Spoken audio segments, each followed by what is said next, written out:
کبھی ایسا ہوتا ہے کہ مہینے کے آخر میں حساب کتاب کرتے ہوئے دل بیٹھ جاتا ہے۔ بہت کوششوں کے باوجود مالی پریشانیاں ختم ہونے کا نام ہی نہیں لیتی۔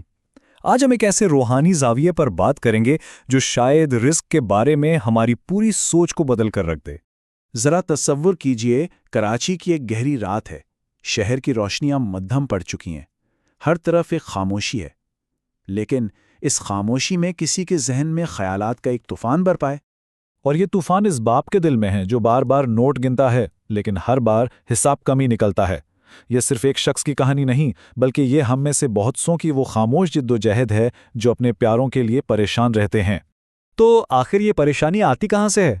اس ماخذ کو دیکھیں تو یہ صرف پیسوں کی کمی کا مسئلہ نہیں بلکہ یہ ایک ایسا ناختم ہونے والا چکر ہے جس میں اکثر لوگ خود کو پھنسا ہوا محسوس کرتے ہیں۔ اور یہ فکر تقریباً ہر گھر کی کہانی ہے، چاہے وہ لاہور کا وہ نوجوان گریجویٹ ہو جسے بار بار نوکری سے انکار ہو رہا ہے، یا وہ خاندان جو مہینے کے آخر میں بس تنخواہ کا انتظار کر رہا ہوتا ہے۔ بچوں کی اسکول فیس، بجلی گیس کے بل، گھر کا کرایہ، یہ وہ حقیقتیں ہیں جن کا سامنا بہت سے لوگوں کو روز کرنا پڑتا ہے۔ تو سوال یہ پیدا ہوتا ہے کہ کیا ہماری دعاؤں میں، ہماری کوششوں میں کوئی کمی ہے؟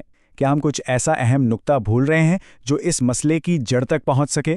یہ ماخذ ہمیں ایک بالکل نئے زاویے سے سوچنے کی دعوت دیتا ہے۔ اچھا، اب اس مسئلے کی گہرائی کو سمجھنے کے لیے یہ ماخوذ دو بالکل مختلف سوچ کے طریقوں کا موازنہ کرتا ہے۔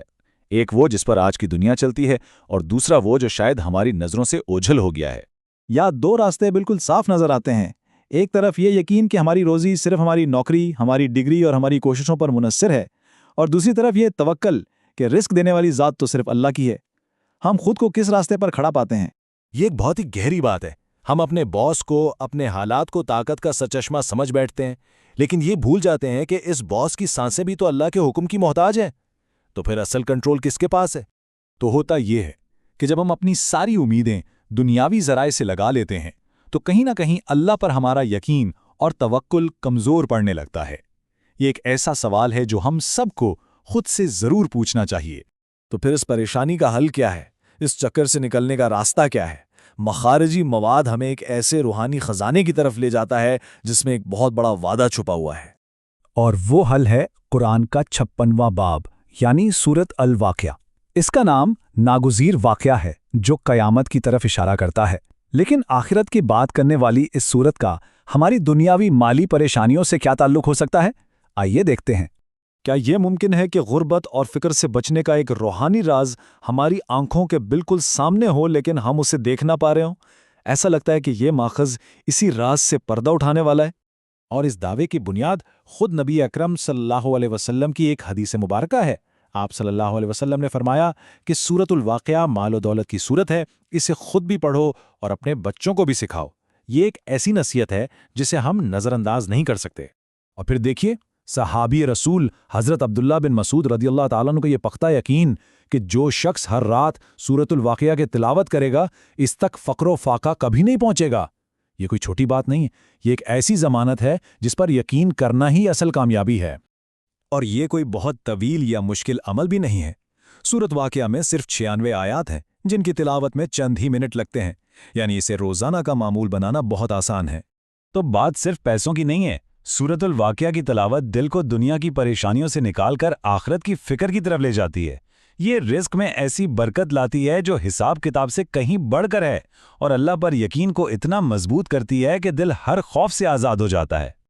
تو اب سوال یہ ہے کہ اس روحانی خزانے کو اپنی زندگی کا حصہ کیسے بنایا جائے؟ اس کے لیے ماخذی مواد ہمیں ایک بہت ہی سادہ اور قابل عمل منصوبہ دیتا ہے۔ پہلا قدم، سچے دل سے توبہ کرنا۔ دوسرا قدم، آج رات سے ہی عشاء کے بعد اس کی تلاوت شروع کرنا۔